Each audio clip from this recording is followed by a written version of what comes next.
It's okay to not be okay, but it's not okay to stay that way. Nina Sossamon-Pogue is a sought-after public speaker, 2 times best-selling author, and podcast host.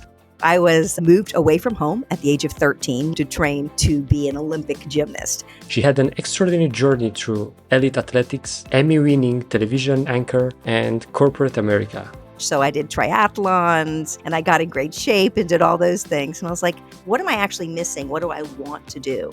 She's now a resilience powerhouse who has conquered life's obstacles with grace and shifted her focus to creative success for others.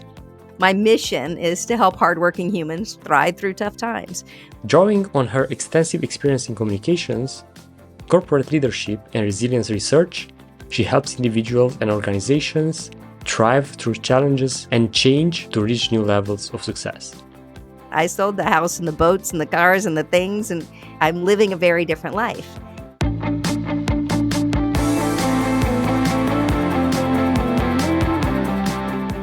Hi Nina, welcome to the Nomad Solopreneur Show. It is a pleasure to be here, Gabe. Thanks for having me. Pleasure to have you, and I'll dive straight into it. Please define resilience. Well, the definition of resilience that I lean into and that I spend a lot of time researching is the ability to adapt in a positive way to whatever happens in our lives. And there are some people who say resilience is to learn and grow stronger and adapt in a positive way to whatever happens in our lives. And all of that is true, but I really lean into that adapt piece. That is really what is different from persistence or grit or other terms you may hear people talk about. I really like that nuance because indeed adaptation can have many shapes, but pairing that with a positive approach to things can make all the difference. And before you became an expert in resilience, you have quite an interesting story, having to quit your dream of becoming a gymnastic Olympian to enter television and after that entrepreneurship and working through corporate America. Can you share a bit more details on how that evolved? Sure. And one of the reasons I ended up back to resilience, which I didn't know I was studying to begin with, was because I have had a lifetime of adapting in a positive way to changes in my life. So I was moved away from home at the age of 13, like many athletes do, younger in certain places, but moved away from home to train to be an Olympic gymnast. Now, I did make the USA team, and I traveled all over the world to Japan, Hungary, Germany, Australia, all over the world competing for Team USA as a gymnast. But then I didn't make the Olympic team. So I thought, I'm a failure at the age of 16.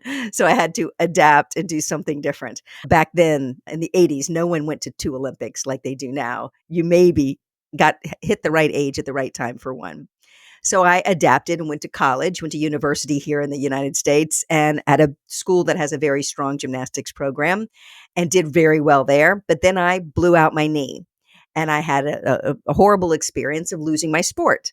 And I didn't know who I was without gymnastics.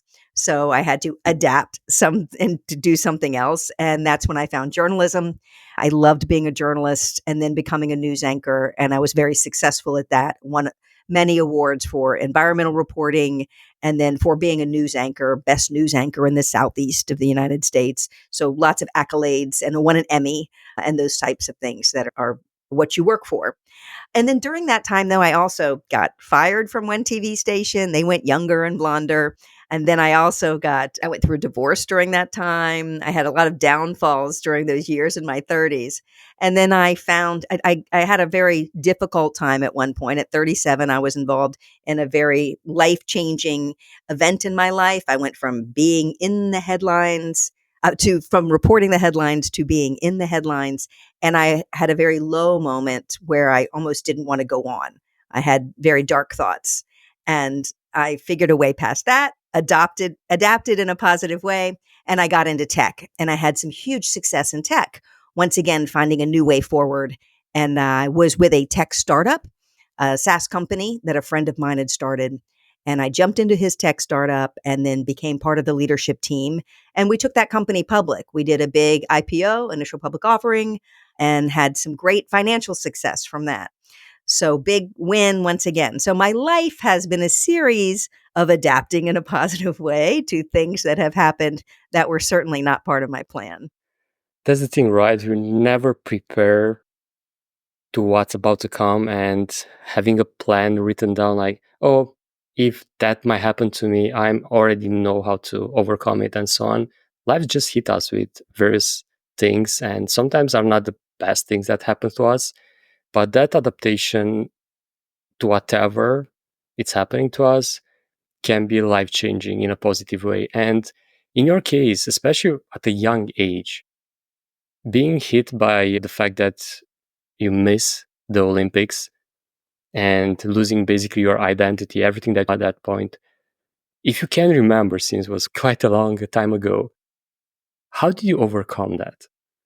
Yeah, so there's quite a few things to overcoming something like that. And what I did is, after I left tech, I got into this concept of resilience, and I did a lot of research and actually looked back. What did I do? How did I overcome that? I don't think I realized at the time I was doing the things to overcome it, but I did them, and I did them at every step of in every time in my life when I would hit a part of my life where a big this, I call it, would happen and it wasn't part of the plan. So one of the, and I have since created a framework to share with others on how you get past this. But at that early age of, we'll say 19, when I blew out my knee and no longer had my sport and had to figure out who I was without gymnastics, I can look back now at some of the things that made a difference, the ability for me to go forward. And one of the big ones was being able to look at my life in its entirety in a lifetime timeline type way and have some perspective that now I can really see it later in life. But at the time, I had someone plant the seed and say, well, what would your life look like 5 years from now without gymnastics, 10 years from now without gymnastics? What else do you like? What else do you makes you happy? And I had never thought about any of those things. And today I call it my lifetime timeline thinking. It's chapter 6 in my book. It's one of my favorite things to talk about. But it is the concept of when you're 19. So do this with me, Gabe. Think about, I don't know how old you are. You're younger than I am. But think about this. If I take my life and I draw a line across a piece of paper and I say, this is my lifetime from zero to the damn board until maybe if I live to be 100, which personally, I need to drink less wine and take better care of myself. But if I live to be 100, okay, draw that line across a piece of paper and then put 10, 20, 30, 40, 50, kind of put some dots across it so you can see your whole life as a lifetime timeline. And I can see now, looking back, that at 19, I was just right there, putting a dot right before I hit that 20 dot. And that was where I was in my life. Okay. Uh, if I think about my whole life up till then, most of everything before that had been gymnastics. 75% of my life had been gymnastics. If I do the math, let's do a little math on our lifetime timeline. 75% of my life had been gymnastics up to that point. And I can put a number on it right there on that dot. When I was 19, 75% of what I knew had been in a gym since I was 4. Now, if I fast forward to when I'm 50 and my kids go off for college, and you now have told my story, so I'll give you some other things in there. By the time I had done TV and tech and all the things, when I'm 50, gymnastics is now 28% of my whole life. And if I live to be 100, it'll be 15% of my whole life. So the math changes, and having that ability to look in some perspective on what your life feels like and looks like is really key. Now, when I was 19, of course, it felt like it was everything. It was most of what I knew. But now being able to look at it with some perspective, it's not everything in my life. My years on television are almost as many as those. My years parenting children, as many, more than those years of gymnastics. There are other pieces of my life and my timeline that are larger pieces than that. So that ability to look at our lives in a timeline with some timeline thinking and see, and even today, so you could do this too, Gabe. If you took your dot, wherever old you are right now, and put it on your line, the magic of this thinking is on that dot, on that line, all that blank space ahead.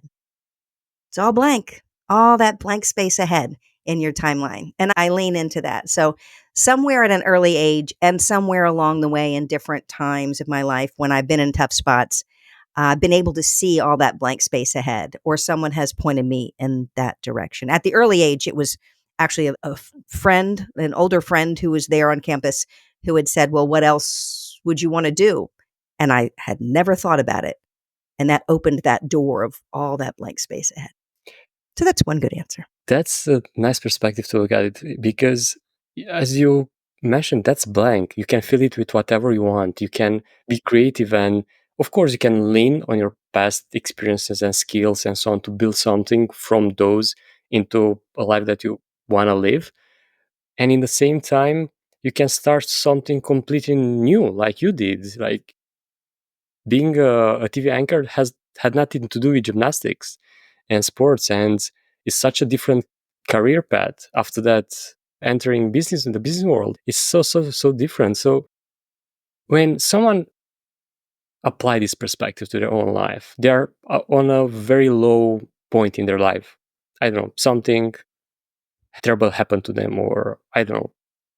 Apart from seeing this, what's ahead, what they can do in order to overcome that moment, because I feel like there must be more than this. Just having the Yeah. perspective that I can anyway start from scratch or rewrite whatever is about to come. Yeah. So there's a 4-part framework. So the T, timeline, is the first part of my framework, and that is just the beginning. And there's 3 more. IPS, tips. People always ask me for tips. So that's the acronym that I use. Nice, I like that. So, yeah. So the I is isolate. So on your timeline, now what you do if you're in a tough spot, and this could be getting fired, getting a divorce, could be a traumatic accident, a medical diagnosis. It could be, there's lots of big thises that come into our lives. So once you put your dot on there and figure out all the blank space ahead, now draw a line on each side of it, before it and after it. And you're not allowed to think about what happened before. People will, any good therapist will tell you, if you're spending all your time in the woulda, shoulda, coulda, what if, what, all the things I should have done, that's where depression lives. And if you're spending all your time on the other side of your timeline in the what if and the doomsday scenarios and the worst case scenarios, that's where anxiety lives. So I say put a cordon off where you are right now with 2 lines. And then all you can think about is what you actually are dealing with. What's happening right now? What are your skills you have? What do you like? What can you actually take action on? And usually, especially if you get fired, you're the same person you were the day before.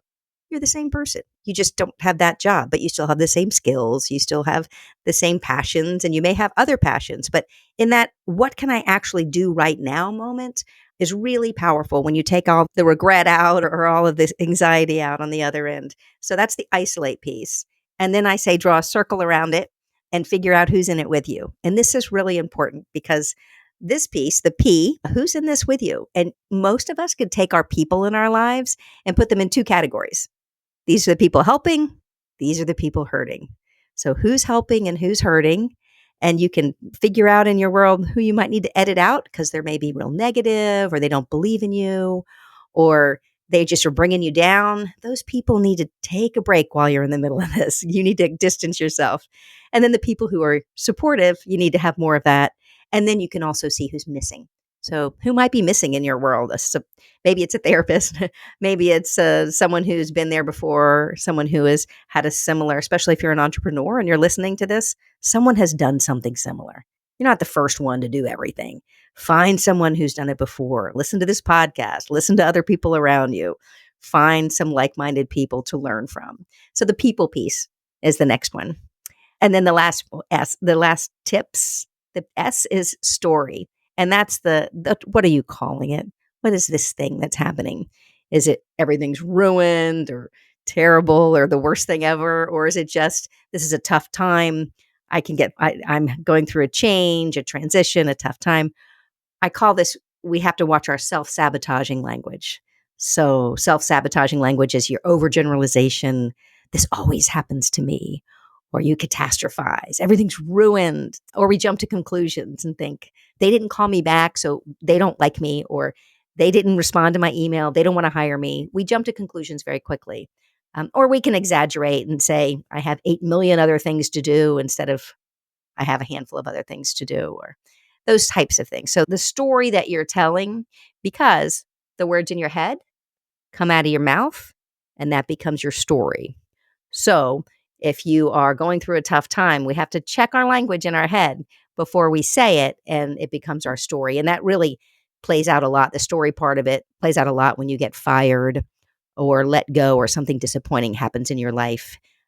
Your thoughts about lashing out and being angry become your story instead of the other way around. And there's lots of scenarios and examples I could share with that. But does that make sense? So it's your timeline, you isolate it, draw a circle around it, who are your people in there, and then you write, this is, and what's the language you're using? What I like about this approach, me as a logical person, is the fact that I can visualize it, first of all. Second, makes so much sense. And especially if I go from the back, from the story, what we are telling ourselves become that story, that reality. And at the end of the day, if we don't stay away from that limiting beliefs and self-negative thoughts and so on, we cannot attract anything in like abundance or positive things. We'll just be trapped inside that. And if we pair that with negative people around us, we go even more. And after that, looking outside those lines, like you mentioned, makes things even worse. But when you go back and, like you well said, be here in that present moment, no past, no future, focus on the things that you actually can control now, because anything that's like tomorrow, we cannot control. Like the world can end, unfortunately. So we can control only this moment. And adding that, the right people and telling you the right story is such a powerful way to overcome these down moments. And I love that you just reverse engineered that. No one's ever done that before. That was very cool. It works fairly, really well. I may steal that. please, be my guest. And thank you so much for sharing this framework, because I truly believe those listening can hugely benefit from it, especially since we're probably or arguably living a moment in history that it's full of negative headlines in media, full of troubles in the world, and so on. And how much impact that, especially as someone that used to work in the TV industry and in media, how much impact that has on our story, on the way you try to overcome the personal things that you're going through. It is a big part of it. And I really share my story out loud often so people can see, hey, she hasn't had all success. I like to share my failures and my struggles because everyone can just look at you and go, oh, look, she's lives in a nice house. She looks attractive. Her kids are success. Like they can label you really easily. And so we had this comparison culture. And it used to be the people on our street or our community. And now it's the whole world. And I share mine because I call it public pain. So when you go through something tough, it's no longer private. It's kind of all out there for everybody because everybody's information, everybody's face is out there on their social media and different things. So a lot of our failures and all are very public. And when I went through all of mine, I happened to be on the US team, very public when you don't make it. It's all over. I was on the cover of magazines, Olympic hopeful, and then nope, no more. And then when I blew out my knee in college, I was in a competition. It was videotaped. It was it was on the front of the college paper the next day.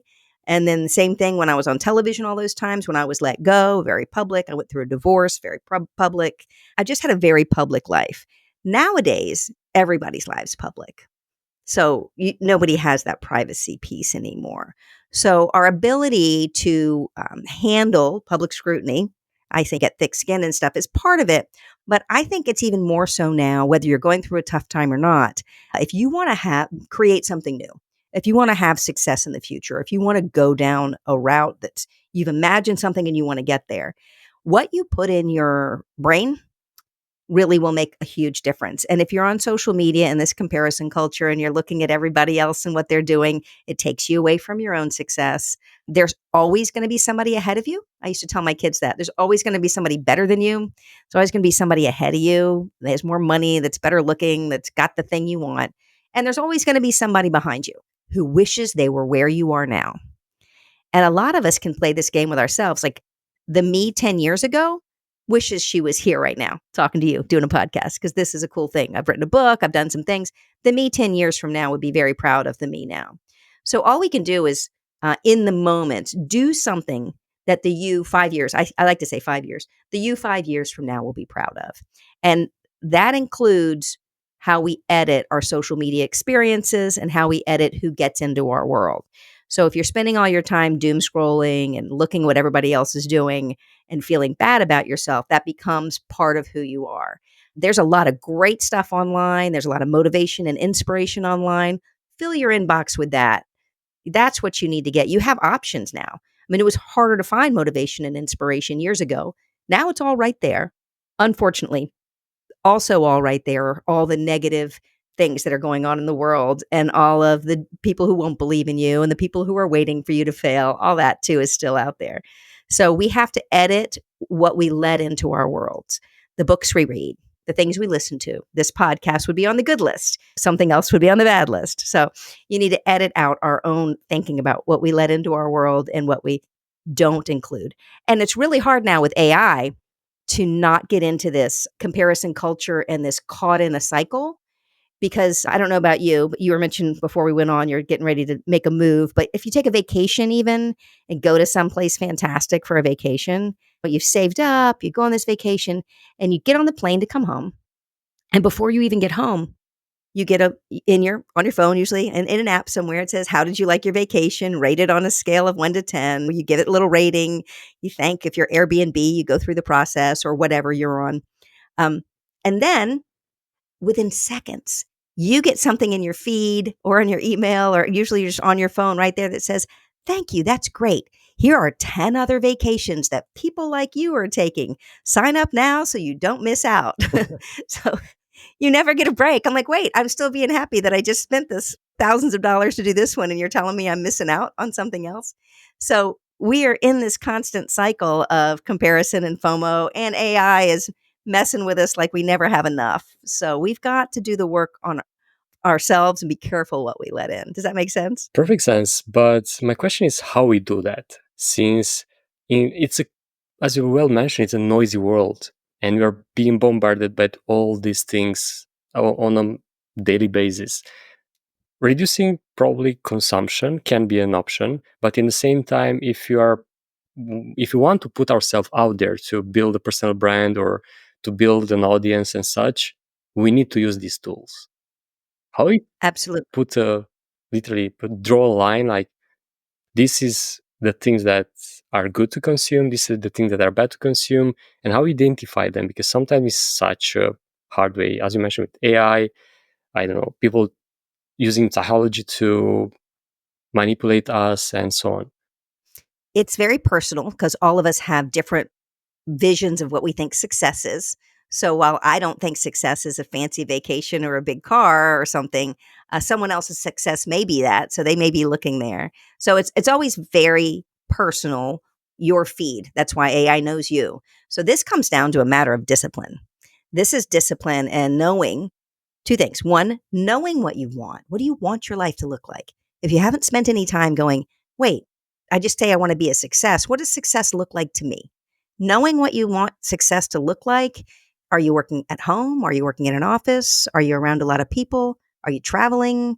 What does success look like to you? It's different for all of us. And it changes through time too. What I wanted for success in my 30s and 40s is different from what I want now in my 50s. I used to want to travel and go and do all the things and have a big house in the car. I did it. I had all those things. Bought my dream house, did the things. Now I have much different needs and success feels different to me for what I want success to look like. So one, what do you want success to look like? If you're struggling with all this input, one, figure that out first. And then be disciplined and only put things into your feed and spend time on things that are going to get you to that success. Only the things that are going to, if you're scrolling and doomsdaying on political stuff or on other things and spending a lot of time there, that's not going to get you to your success. Now, if you're in politics and you need to understand it and know that, that needs to be in your feed. So it just depends on what your success looks like. And then your litmus test, your compass can be what your future success looks like, and only let things into your feed that lean you towards that move you towards that future success. Now, I will say I'm married to a man who likes really like gory, violent movies. So he loves to watch really violent movies all the time, and I don't. So sometimes I'll watch them with him, just gratuitous violent, like in war movies, and he's into all of that. So after I will watch one of those with him, I will like go pull up. Now I'm embarrassed to even say it, but I started down. Now I have to. But I will pull up like baby goats. Here I am, successful executive. I'll pull up baby goats or something like that because I don't want to go to bed with all those images in my head. I would much rather go to bed with something happy and silly in my head. So that I consider part of my own discipline. I try not to watch violent stuff too much because it bothers me for some reason at this age. Didn't used to. And I also will watch baby goats or children laughing videos or something that just puts some joy in my heart, makes me happy. So it doesn't all have to be learning when you're online, but you have to be doing things that are healthy for you, your brain, and your mental health. I like this approach, and this reminds me of a time when I didn't have a problem watching horror movies and stuff like that, and I was sleeping as a baby afterwards. But right now, even like you mentioned, if I watch a action pack with a lot of blood type of movie, war movie, or anything, even like a funny movie like the recent one, Wolverine versus Deadpool. Oh, it was so good, wasn't it? But it had a lot of violence in it. Yeah. Exactly, and even that, like Yeah. I laughed my heart out. It was so funny, but Your heart out, really? You left your heart out? I think that's not how that phrase goes, but I'll let you pass. yes, yeah, English second language. And yeah, and I remember that I slept so badly afterwards. Mhm. Like I couldn't sleep well after that movie. And that's the thing, right? I think probably even with age or we change, we evolve. We arrive at the point when we don't enjoy the same things, or we've been affected much more easily of certain things. And where I want to lean with this is the fact that as we overcome more and more and more this is like you call them, isn't there something that at some point will not allow us to overcome the next one? Because I feel like things like them, I think it's called the Chinese drop, like they pile up in time and you won't have the same type of resilience with all the tools and frameworks in the world. Or what's your take on Or that? I disagree. I disagree. I think that it's the opposite of that. Every time you overcome something, I call it getting back up over that line. So when I draw my timeline, I'll put all the tough things I've been through underneath the line and all of my big achievements above the line. And you can kind of see it going up and down in my life. Like this was hard. Oh, and then I did this, and this was hard. And then I did this. So every time you're back up over that line, every time you're back in a good spot, you become more resilient. You have learned, you have realized that's not going to kill me. I can do hard things, all of those things. So then the more and more you do that, the stronger you become, the more resilient you become. And the things that maybe bothered you before just roll off your back. They don't bother you and you feel different. Now, at the same time, we go back to this level of responsibility for our own actions and things. We have the longer we're in this game called life, we get stronger and then we start putting ourselves in different situations. Like you said, we choose to go to certain movies or we choose to do things differently. So, yes, you become more resilient through time. I don't think that there is a breaking point. I think that the more resilient you become, the more you can handle. So, maybe you do handle bigger, tougher things. I know for me, after I went through some really difficult times, and then I got into the tech company, I worked for a software as a service, big SaaS company in the States, and we were global. We had offices in Hyderabad and Manila, and we were coding around the clock, and it was very stressful. And we had this big IPO coming. Some people really buckled under that stress, couldn't do it. And then I was just fine. I was like, come on, bring it. We got this. I found myself pulling all the other people around me with me. And they were like, why are you so strong? And I don't think I was too different from them. I certainly wasn't as smart as half of them. They were people who had built the technology, they were brilliant. But I was just more resilient. I had been through tough times. I knew this wasn't going to kill us. If the application broke, we would fix it. If investors didn't like it, we would change the story and figure out another way to sell it to them. I just didn't doubt that I would find a way forward. So something about resilience and that I don't know if it's the Chinese drop. The more drops you get, the stronger you are. I just think it really does make you stronger and you're able to help the people around you in a more meaningful way the more resilient you are. Yes, and I'll add something to that since I think you have something they didn't have. Probably some of them they went to tough and difficult periods as well, but they might not have the tools that you use. For example, the framework that you just shared with us. And I'm talking from the perspective of someone that went through some really difficult things in my life. And I literally hit a brick wall about 2 years ago when I thought like nothing can kill me, nothing can derail me from the path that I'm on. And it did. Like I went through the darkest moment of my life 2 years ago, like being in depression and so on. And even that I went through some terrible things before that and built that resilience. And I thought like I can go over everything, no matter what happens to me, I can overcome that. But I missed something 2 years ago. I didn't have a tool. I didn't have a way to overcome that point, which after going to therapy and talking to my therapist, he mentioned this thing to like, let's talk about all the things that happened before that, small or big. And I realized that a lot of things which were, in my view back then, quite small problems, not something that will bother me, piled up over time. And all those small things together with the big things that happened before, I'm talking about negative things, pile up and I hit that breaking point. And as I mentioned, I didn't have the tools. I didn't have the way to overcome those. And after asking for help, going through therapy, I received those tools. Now, for example, from talking with you, I receive another tool today that I can't wait to put into practice. And probably this is something that a lot of people miss and don't go the way you overcome the roadblocks that you face in your life. Maybe I'm wrong. I don't know. How important No, do you think is that tool? I think it is important, but you just said you now met with a therapist and you learned how to get through it and you hit a low spot, but here you are. You did get through it. Yeah, true. So I have been at a place, I was in a very dark place and had suicidal ideation and was really in lockdown and with a therapist, and I got through it. So we I don't know if it's rock bottom or the brick wall or whatever, however you want to put it, but you got to the other side of it and now here you are sharing with other people how to get through things. And here's me who got through things, sharing with people how to get through things. So we are the tools. What we become what we needed in those moments. So in your very most difficult time, you needed something. You didn't have it.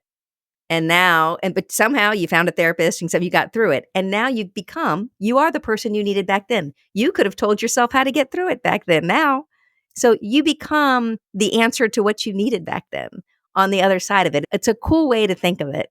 And now here you are helping other people through it. And that's our job. That's our job, is to help our other humans through their tough times. That's why my mission is to help hardworking humans thrive through tough times, because I like hardworking people. That's part of why that's real important to me. I'm not a, hey, high five somebody, get off the couch person. I like to talk to people who are like in there doing the work and are just like, feel like it's crushing them, and remind them like, you're going to get through this and you're going to be stronger on the other side. Let me help you through. But now you have become the person you needed back then. Is that true? You could help Mhm. yourself through now. Yeah, that's the thing, right? And all those experiences help us a lot to be more resilient, to become better, to be able to overcome if those moments, if they repeat themselves. And you mentioned something there that me coming from a different culture than North America, when it comes to hard work, I know what hard work is because I grew up I was born in a communist country in Romania. And I saw my parents go through those tough times. And after that, my first job was in a wood carving factory and so on. So I know what hard work is, but I think I arrive at a point that I want to work smarter rather than harder. And I don't really like the hustle culture. So what's the difference for example, maybe also to paint the picture for those that don't live in North America, what does hard work means for North Americans comparing probably to the rest of the world? Because you mentioned that you had offices in Manila and other parts of the world. Well, I think hard work is hard work, no matter however you think of it in your head. For you and for anybody listening, your image of hard work is what hard work is. So what doesn't matter where you are or what part of the world you're in, hard work is hard work. So some people may feel like they're working really hard, and it may seem like a really easy life for someone else. How you feel is real and validated. So if you feel like you're doing the hard work, like you feel like you get up every day and you're doing hard work, then you're validated. It's hard to you. So I don't like to diminish anybody's hard work. While I do know it's very different to work to survive in some parts of the world and then work to make a bunch of money in other parts of the world. So there's a difference. But the word hard work, as I look at it, is if you're getting up in the morning and you're aggressively going at something to make yourself a better person and to make the world around you, like your life better, then you're doing the work. So I think there is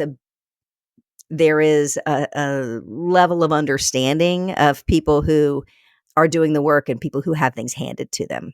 I've worked with plenty of people who just have had things handed to them. They were born into a certain family. I think in America, maybe that's a thing because they were born into a certain family. Their family knows other families. They got their job because their dad had a relationship with somebody that knew in that company, and they made a bunch of money right off the bat because they were friends with friends and they just got the job. So that's different than doing the hard work in America.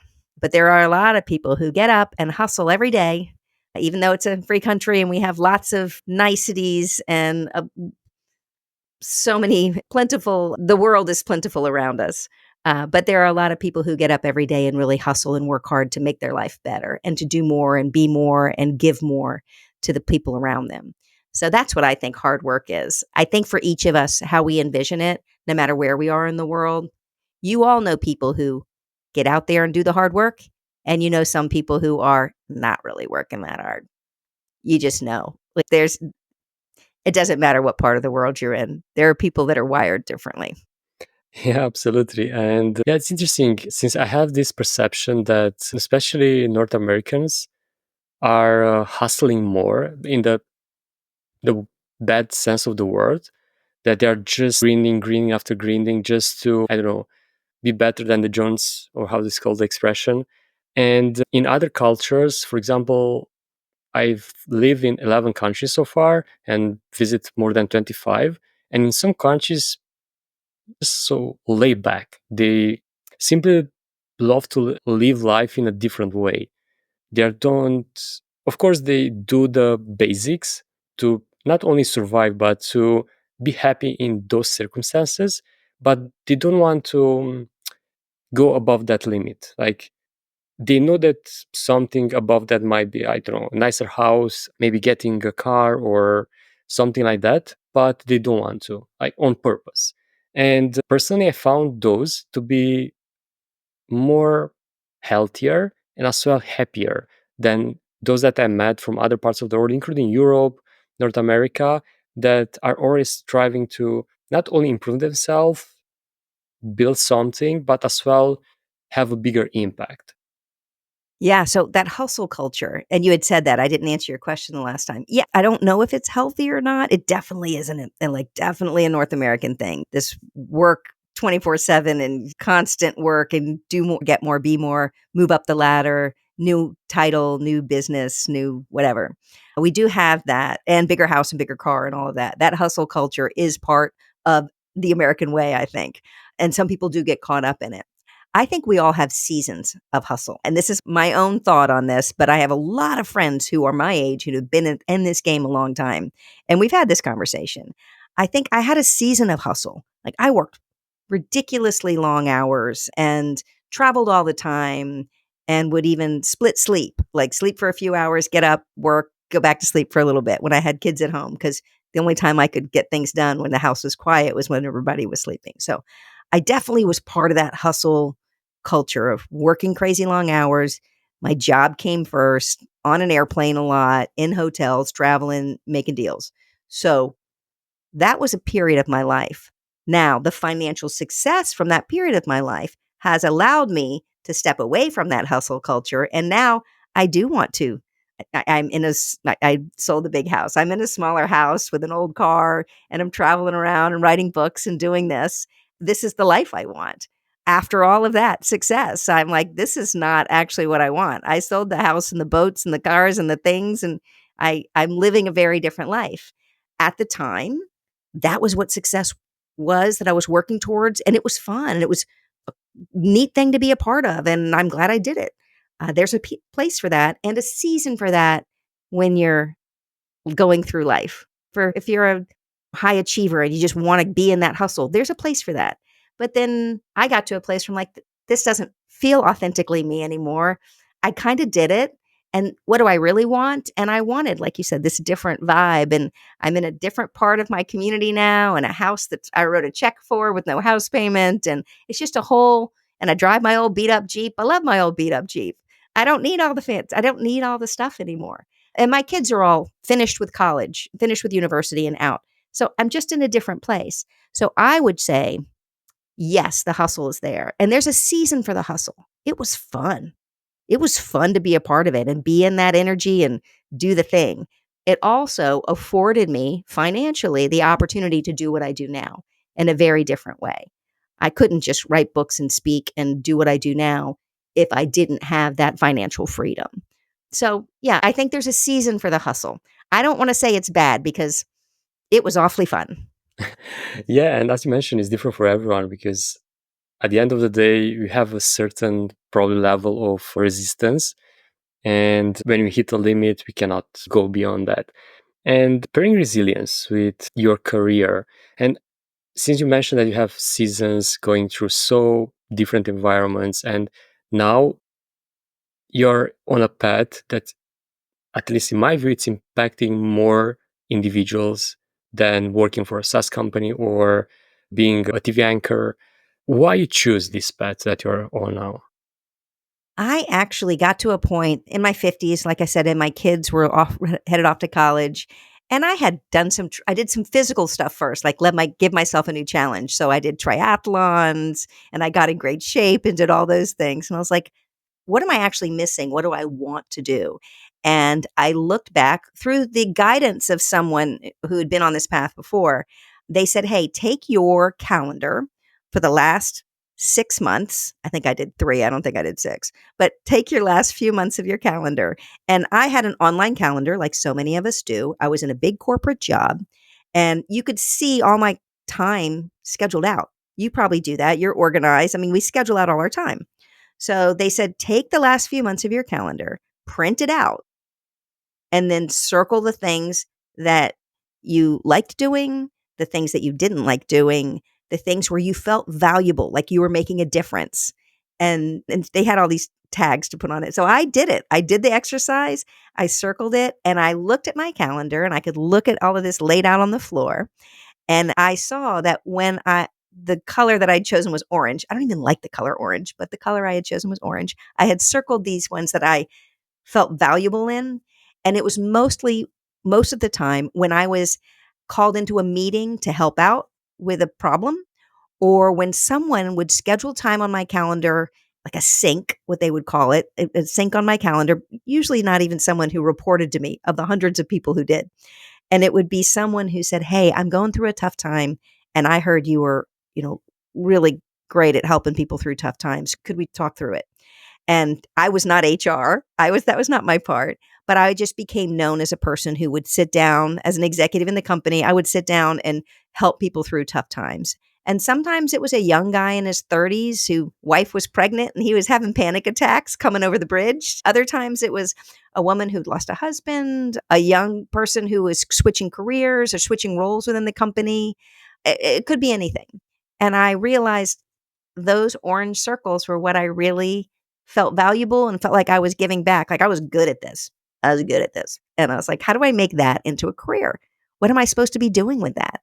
And that's when I stepped away and said, let's figure it out. And I did the research and then I wrote the book and then I started down this path.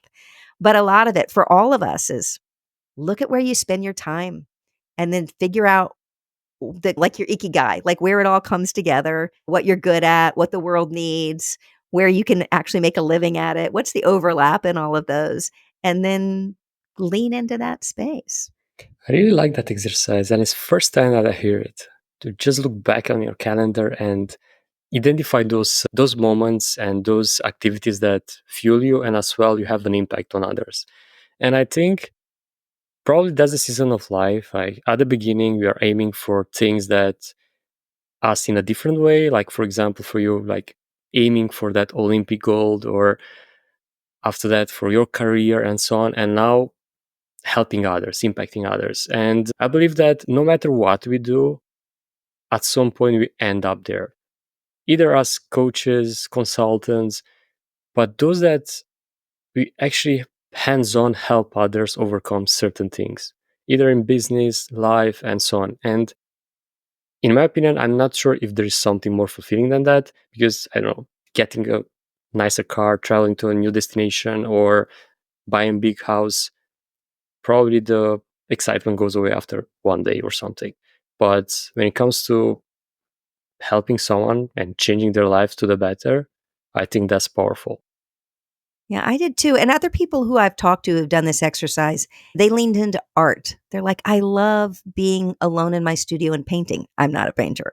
And there's other people that found that their joy and where they added, felt like they were truly themselves and added value. Wasn't always with other people. You don't have to think of yourself as I help others, but they were creating something beautiful and putting it out into the world. So maybe you could look at it as helping others. But yeah, we all have something in us that is what makes us tick. So what made me tick was helping others. For other people, what makes you tick might still be making money. I mean, there were years where I just wanted a big enough house to have my 3 teenagers, to have more than one bathroom. I mean, my goals were really specific. Like, I just need to make enough money to buy a bigger house so my kids can have more than one bathroom, and so they can have cars, and so they can go to college. I mean, those grind hustle years, that was really my focus, is those little humans that I had created. And then once they were off doing their thing, then my focus became, wait, what am I supposed to be doing next? So we just go through, that's where the seasons piece comes from.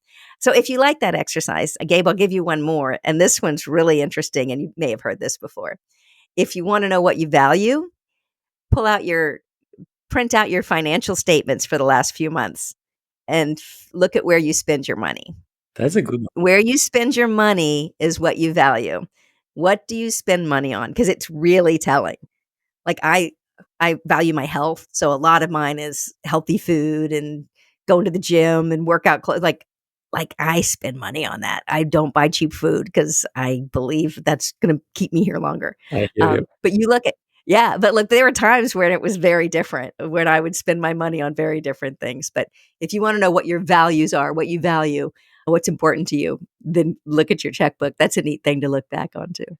Yeah, I like that exercise as well, because indeed it's so true. Like, and I did that actually recently, and I was like, probably 80% of my spending are on, like you, on food, on quality. I end up in a position that I cannot eat any that is junk, like, or super processed, or fast food I didn't try in probably years. So that's definitely one of my values as well. And speaking of helping others, call them out. If they listen to this episode or watch it on YouTube or Spotify, who are they? Who do you help? Who do I help? I help anyone who's going through a tough time. I help you find the other side of it. I have a couple of things I'm about to stand up. I have an online course. It's your Now What workshop that's about to launch next month for anybody just going through a tough time. I just want people to know that they're not alone and they can get to the other side of anything that they're facing. I've had people on my podcast, I have a podcast as well. It's sort of in hiatus right now, who have been paralyzed, who've lost a child. I talk to people who've been through much harder things than me, and they all got through them and they share how they got through them. So I just truly believe we are stronger than we think. So I talk to anybody who's struggling or in a tough spot and feels like they're not sure they can go forward, or if they're just in a tough spot and don't know what to do next. That's my audience. Nice. And where they can reach out to you? So you can reach out to me through LinkedIn, Instagram. I have a YouTube channel, but I'm not doing much on it right now, but I will find you if you reach out there. Instagram is probably the easiest way to reach me. That's when I'm most connected to these days, but also on Facebook and through my website, ninasossamon-pogue.com. And on Instagram, I'm Nina Speaks. So that's the easiest way to reach out to me. And I'm really good about responding. I'm happy to jump in wherever. Awesome. I'll put the links as well in the show notes for easy access. Thanks. And I'd like to conclude this wonderful conversation with a small challenge for those listening. If they are in a tough spot right now, together with the exercise, the framework that you share with us today, what else they can do in less than 1 week to try to overcome that moment? I will leave them with this thought, less than a strategy. It's okay to not be okay. So you don't have to get over it in 1 week. It's okay to not be okay, but it's not okay to stay that way. So it's okay to not be okay, but it's not okay to stay that way. You can be in a tough chapter of your life. It's not your whole life. You can be in a really crappy chapter of your life. It is not your whole life. So make up your mind that, yep, this is a tough chapter and better times are ahead. Your best part of your life could be the next part of your life. Your next chapter could be your best chapter. The things ahead could be so much better than where they are right now. And you don't know. You just don't know. So it's okay to not be okay, but it's not okay to stay that way. That's powerful. And we all have to remember that blank slate that you have on our disposal to write on it whatever we want. We do. You can put anything out there you want. I'll sometimes joke from the stage. I'm like, hey, I could go off the rails tomorrow and dye my hair purple and get a face tat and like just get a Harley and like drive across the country. Totally not me, but I could go off the rails. And you Absolutely. could too. You could do whatever you want, people. It's your life. Indeed. Thank you so much, Nina. This was absolutely amazing. Thank you, Gabe. Thanks for having me. This was fun.